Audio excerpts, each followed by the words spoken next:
Hello, HyddenWell farmers. It's good to see everybody for story time.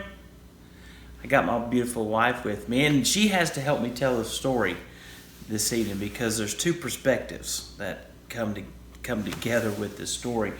I want to tell you about one of the worst nights of my life. Way beyond the time when my daughters were born. It was just Susan and I. What? So it's not worse than the night that your daughters were born? Oh yeah, well, I didn't read it that way. But before the girls were born, we had just moved to Kentucky, and we lived in a house on this property. It was a 1,100 square foot home. Rather an old home, and we had not been in it, I don't think, a year. And Ken was just barely walking, and Alan was about 5 or 6 years old. We had just purchased the clinic in London, and like most young parents, there were a lot of, strains and stresses and things that needed to be done, but there was just never enough time. I mean, you could just never get anything done. And so one evening I came home from work, and for some reason that day Susan had stayed home with the boys, but there was like no food in the house at all. There was nothing to eat, there was nothing to drink. I mean, the cupboards were bare. I think we needed diapers. Usually. We needed everything. You usually need diapers? Yeah, gosh, we needed everything. And so I just got home from work and I was exhausted. But taking a newborn toddler and a 5-year-old to the store is everybody's worst nightmare. Especially with our kids, because they were just into everything. And seriously, it's hard to take youngins to the store like that. And when I got home, Susan and I think we flipped coins and she lost because she had to go shopping. But I stayed home with the boys and she went shopping. And this was before, believe it or not, this was before cell phones. I mean, we didn't have a cell phone. If we had a cell phone, it was one of those bag phones that was in the truck. I'm not even sure at that time we could afford that. So all we had was a landline, and I had a pager. So Susan takes off, and she goes to the store, and I guess she's not gone for maybe 20 minutes, and the phone rings. I go and I pick it up, and it's the state police. And they have had an accident on the interstate. There's a horse trailer that has been in a wreck. There are several horses that are injured. They can't find a veterinarian to help them, and they called to see if I would come. And I know this sounds dramatic, but it's very true. They were really like begging me to come, and were not taking no for an answer. So as the policeman and I were on the phone, I was talking to the 911 coordinator through dispatch and stuff. The doorbell was ringing to the house. And I had no idea what was going on at the front door. All I know is I was talking to police, and I told him that I had my 2 young kids at home, and I would have to try to get hold of my Aunt Louise, who lived next door, to babysit for me before I could come help them, because there's no way I could take them on this type of a call anyway. It was a corded phone. Corded phone. So you couldn't go to the front of the house to That's see true. What was going on. It was tethered, okay? So in just a few minutes after I told the police that, he gave me a number to where I could reach him and get in contact, and they were going to reassess the situation and see where they were. And of course, no other veterinarian at that time had made any effort to return their calls, and I don't blame them. I understand that's tough. That's a bad situation to be in. I go to the living room, and there is this man and this woman. And I use that term lightly because they were probably like 18 and 19 years old. I don't know. I didn't see him. Mind you, this girl sitting on the couch next to this boy who has no shirt on and shorts. And outside, it is literally 30 degrees. It is like freezing. And you could tell that they are hopped up. And I walk into the living room and I was like, who are you? And what are you doing in my house? And the little girl that was sitting there on the couch with her boyfriend goes, our car broke down out here in your yard and we was wanting to see if you could give us some gas or if we could borrow your phone so that we could call my dad. And I was like, well, what's that got to do with you being in my house? How did you get in here? And they said, well, your son let us in. And I looked around, and Alan's gone. I don't even know where he is, but I guess he just invited them to call in. And then left. And then left. Well, as they're sitting there doing, their thing, I hear this moaning and groaning and crying from the back of the house. And so I go down the hallway real quick to find out what's going on because it's a sound I've never heard before and it's really serious. And it's Ken.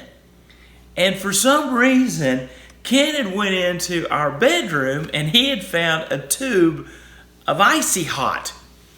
And I used to put that on my ankles or on my knees when I was hurting and sometimes my back, but I didn't use it very frequently, but it was sitting on the nightstand next to my bed. Doesn't it smell like peppermint? And it does smell like peppermint. And he had went in there and he had opened up the thing and he had eaten the entire tube of Icy Hot.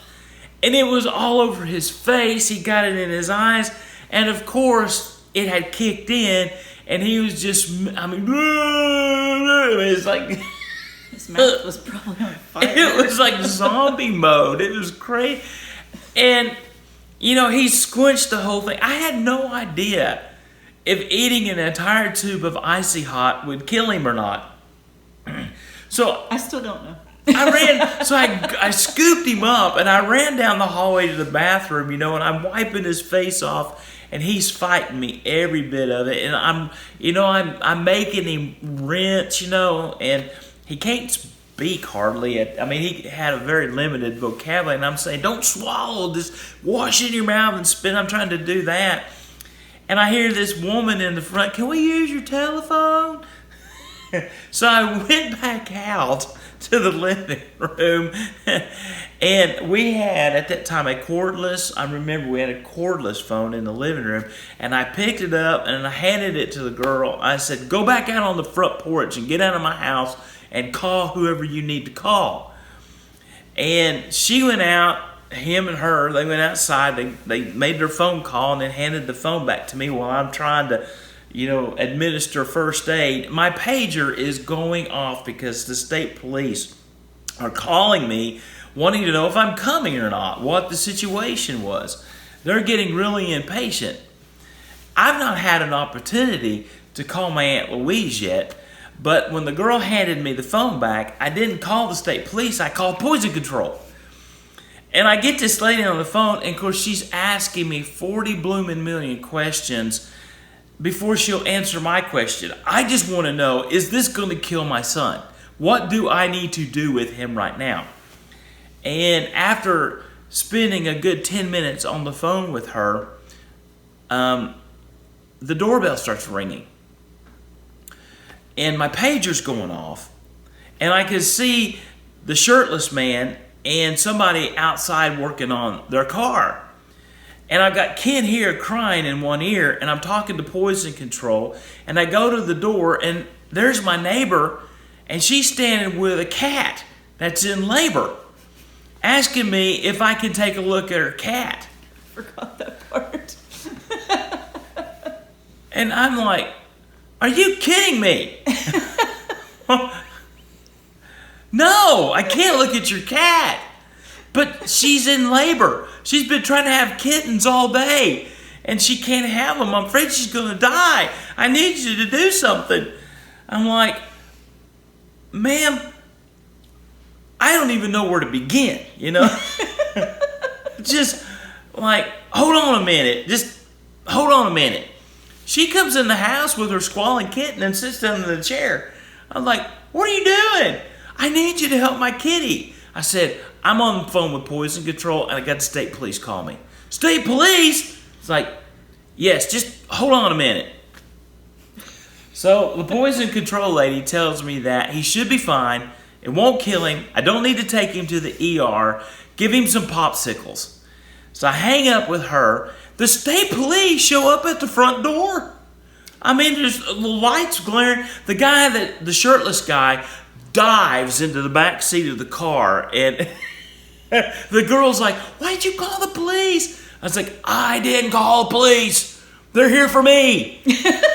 They're coming to take you away. Didn't go over well. Well, finally, with all of this commotion, my Aunt Louise, who lives right next door, she kind of got wind that there was trouble at the Smith household. I see all her lights come on, and she comes walking across because the cops were the thing that tipped her off that something wasn't right. And Aunt Louise was never, ever, ever going to let the police get away without knowing what was going on. So here she comes across the yard, and I said, oh, thank you, God. Thank you, Lord. I said, Aunt Louise, I said, I've got a situation here. Just one? And I said, Susan's not home. Would you please watch the boys until she gets back from the grocery store? I've got to go with the police to deal with some horses that's been in an accident. There's a lady sitting in my front living room with a cat having kittens that needs a C-section. And these people up here are trying to fix their car. And Ken ate a whole thing of Icy Hot. And the poison control lady said to feed him popsicles. And she says, I'll take the boys. I'll feed them popsicles. Go do what you got to do. So I go back in the house. And I tell the lady with the cat, I said, just go to my clinic. I'll be there when I get there. But if you wait on me, I'll see what I can do. And so she comes out and she gets in her car. I never expected to see her ever again. I didn't expect to see her. And I don't remember her name. But I can tell you that our relationship at this point was very strained.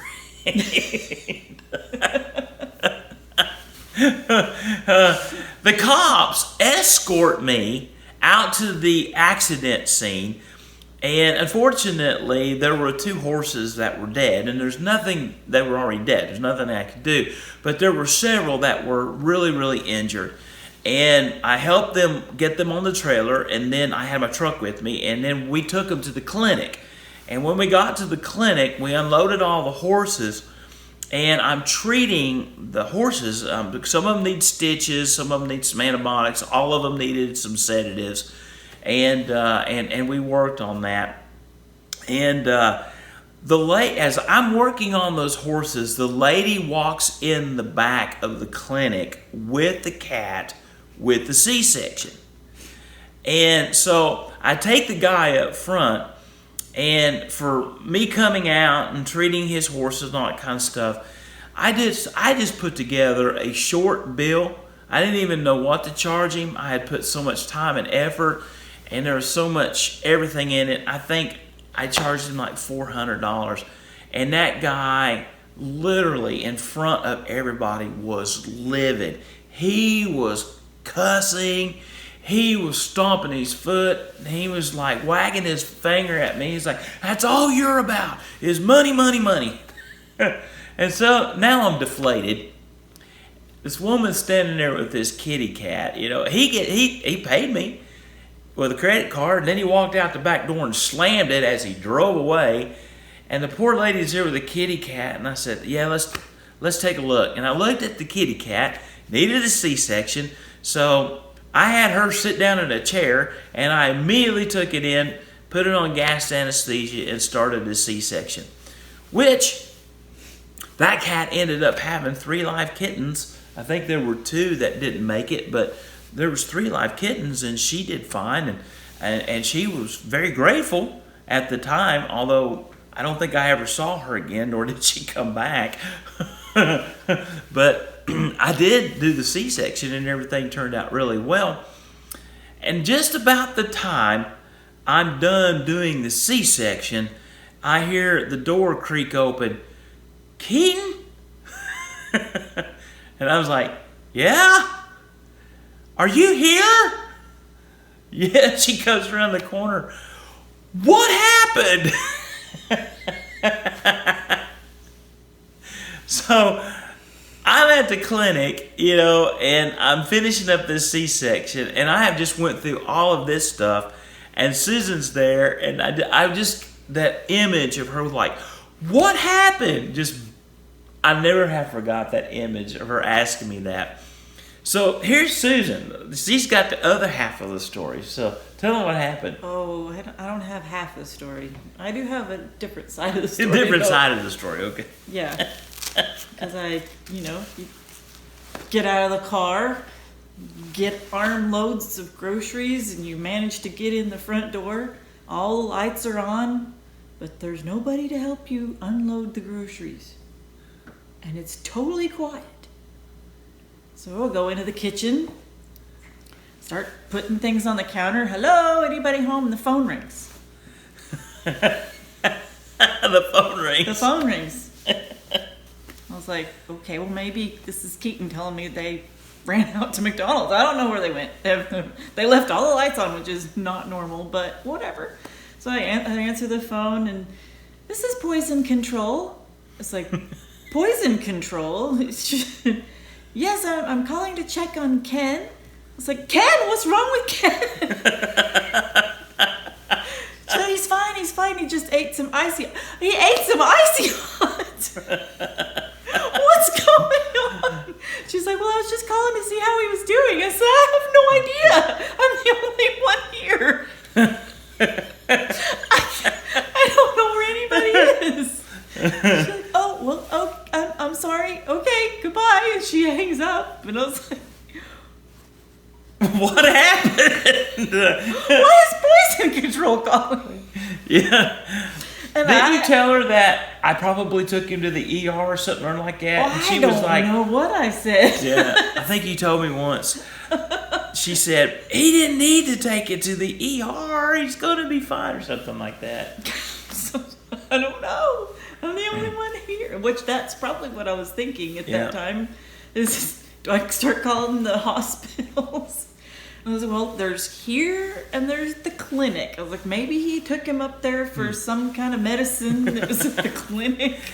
So I went up there expecting you doctoring children, and you were not. How did you find Ken and Alan? Or did you come to the clinic first and then I told you where they were and we had to go back home and get them from Aunt Louise? Is that what happened? I don't remember. It's been 20 years. I can't. All I know is that when either I you had to have brought them.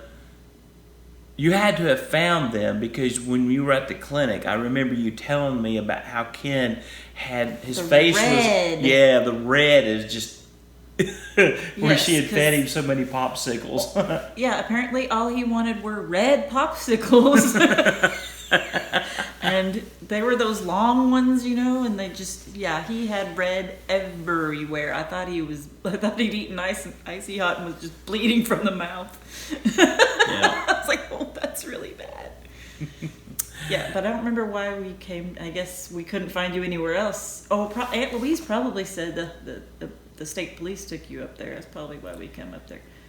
But what was that? That was like 2002. I don't remember all the details anymore. It was 2001 or 2002. I mean, it was nearly 20 years ago. Yeah. It's a long. I remember, though, following you home, and I remember this feeling of just, it's hard to explain, but I had this feeling of just being a total failure at everything. I mean, I was like, how could I mess so many things up at one time? And left the lights on. And I was like, she can't.